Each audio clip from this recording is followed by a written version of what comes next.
ಮತ್ತೊಂದು ವಿಡಿಯೋಗೆ ಸ್ವಾಗತ. ಇವತ್ತಿನ ವಿಡಿಯೋದಲ್ಲಿ ಯಾವ ವೆಹಿಕಲ್ ಅಂತ ಹೇಳಿ ಯೋಚನೆ ಮಾಡ್ತಾ ಇದ್ದೀರಾ? 6 ಸೀಟರ್ ಅಲ್ಲಿರೋ ಮಾರುತಿ ಸುಜುಕಿ XL6 ಈ ವೆಹಿಕಲ್ ಬಗ್ಗೆ ತಿಳ್ಕೊಳ್ಳೋಣ ಬನ್ನಿ.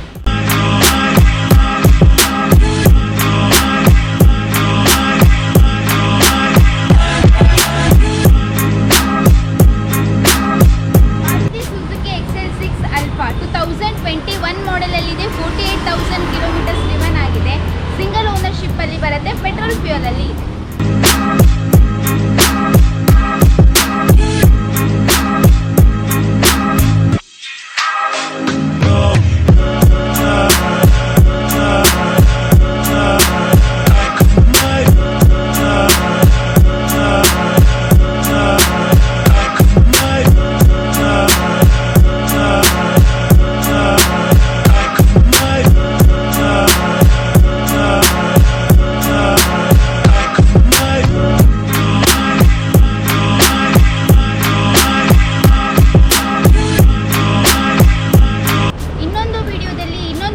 ಜೊತೆ ನಿಮ್ಮ ಮುಂದೆ ಬರ್ತೇನೆ. ಅಲ್ಲಿ ತನಕ ನೋಡ್ತಾ ಇರಿ ನಮ್ಮ ಚಾನಲ್ನ. Thank you.